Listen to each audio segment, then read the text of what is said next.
Сау саламатсыздар ма, қымбаттыларым? Бүгінгі таңда жазылған өлеңімді оқып берейін. Әлемде түрлі халық бар, жаратушы жаратқан, сары, қара, ақ бозғылт, он түрін түстеп бояған.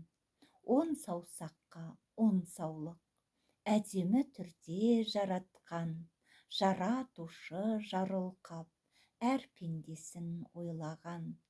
Сұлулап салып суретін, әдемі түрде жаратқан, шеберлікпен суреттеп өмірге келген әр адам.